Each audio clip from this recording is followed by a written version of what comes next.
everyone. Looks like filming is live. So I'm going to be quick with this just in case the girls don't stay in bed. Less chance they'll come down and interrupt us. So here is the shaker card. So good, we're getting some good shakes on video. So I saw this in On Stage at Home, which was our virtual convention this past weekend, and I made my own version of this super simple shaker card, and I'm going to walk you through that today. First I'll show the envelope, coordinating DSP, and a little whale stamp. I dropped this in the open ink pad, so always close your ink pads. Okay, so then before I jump into that, I just want to show you the Whale of a Time Suite really quickly. We've got this cool paper down there. Do this with a little more light. All sorts of sea creatures and ocean backdrops and whatnot. And then a coordinating stamp set. And the whale punch, of course. And then these beautiful sequins. And then this, what's this called? Pool Party sheer ribbon. Goes so well with it. Okay, now we can jump into the card. This is pages 94 and 95 is the big spread, and then it shows you a little bit more on the back there. And then I have my first few important supplies ready. We sell these, what are they called, clear envelopes for about $6 for a pack of 50, I think, in the catalog. And this one, I think I had gotten a card in a swap and it was already sealed. So they come with a little protective film across the sticky part that you won't have to worry about peeling up. So I want to make sure that my flap is going to be on the bottom when I eventually adhere it to the top of my card. So this will be my front. The smooth side will be my front. So I'm going to make sure that this side of the DSP that I want to be my background is facing up towards this smooth side of my clear envelope. So it will be like this. And you will have a little bit of extra room, but that's okay. And then you can use as much or as little, of this, the sequins as you want. Oh, I think it tried to tell me I was rotating, but I really wasn't. Hopefully filming didn't get interrupted. So I'm going to shake in here. Whoopsies, that's a little bit more than I think I wanted. I think that seems good. So you'll still get a lot out of here. Even though this is a larger area for a shaker card than normal, I always have tons of sequins left over at the end of a catalog. So this technique will probably help me use up a lot more. And then you close it up, and that is your shaker element. Then, because it's a little heavier and we want to make sure it's very secure, it's recommended to use this tear and tape to adhere it to your card front.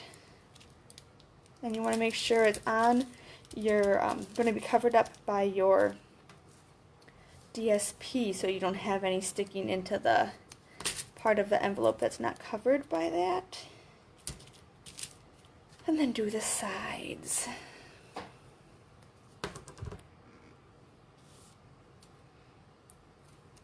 I have a really fun ideas for using other DSP with other sequins. I want to use the Coming Home, I think it's called, one of the Christmas sets with the houses and everything, and then I'm just going to put one in the middle for safe measure with some of the snowflake sequins. I'm waiting for my snowflake sequins to come in an order, and then I'm going to make some Christmas super simple shaker cards.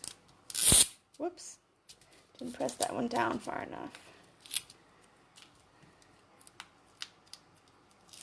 If you ever can't peel the release paper off, you just rub to get the sticky part really down, and then you'll be good. So I already did my stamping on the inside, so then I'm going to make sure that I attach this to the correct side. So that's gonna be right here.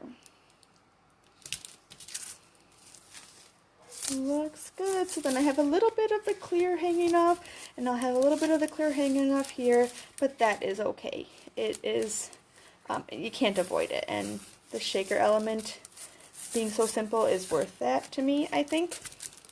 So if you just tuned in and you missed this, don't worry. You can rewatch this when I post it after recording, and you can catch up on how to do that shaker element. Then I have my whale already done to save a little time with stamping. This is in Blackberry Bliss, and the punch lines up really nicely with the image.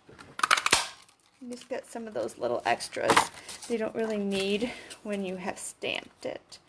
And then I have my other, I did this already, also in Blackberry Bliss, and I cut it with a Layering Squares framelits dies.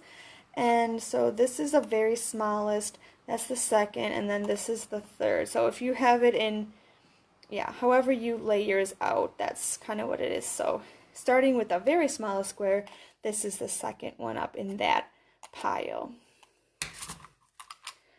And oh, I did forget one step, but that's okay. You can do it this way if you want.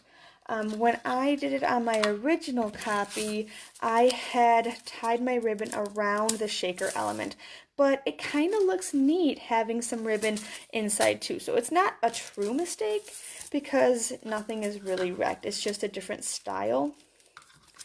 And we'll see then, I can show you the difference. And I don't ever measure when I'm just doing ribbon for myself because I don't feel there's any need. I like to keep it on the spool when I am doing this for myself.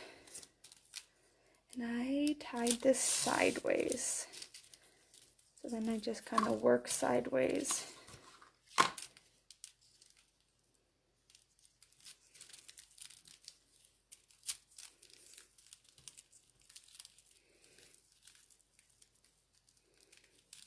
To concentrate a little bit more with the bow.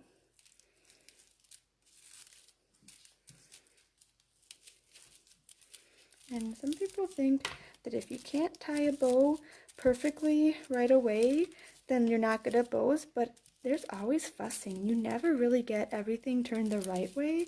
So like this is pretty good, and I'm just gonna fuss with it a little bit. And I tighten and pull, and then sometimes tighten a little bit more. I think I just want it a little bit smaller because that square is not that big. But then I think that's pretty good. And I like to try to keep my strings or ends pretty much the same length, so I cut them together. And then you can make it smaller if you need to. And I did have the bow going the other direction, but it doesn't really matter. It looks framed both ways, so we'll just leave it like that. And then I popped both of these up with dimensionals, and yeah, I'm going to use sides because it works. I think I'll just do a top and a bottom for this one.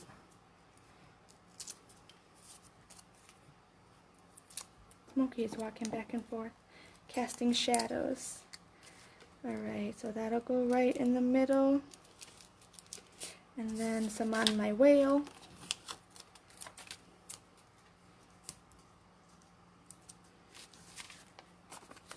And a little bit on the top. And then I think I will use some of our very small, the minis, to put up on his tail. And then this is going to be the last step. It is super simple, and I think I will just follow this pattern for other shaker cards I do, a ribbon, a sentiment, and then one little extra piece, and then it'll make it really fast to think of other designs. So there's your shaky.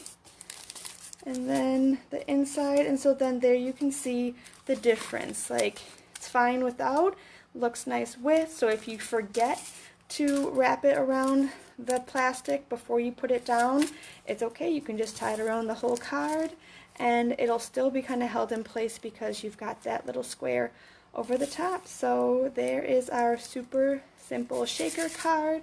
And then if you like decorating your envelopes, the size for this piece of paper is 2 1/4 by 6. And then I just take my adhesive, which, oh, here it is, and you're just going to run this along the outside, and then you're going to want to make sure you put your paper down, if it has a design, the way the people will see it when they're opening.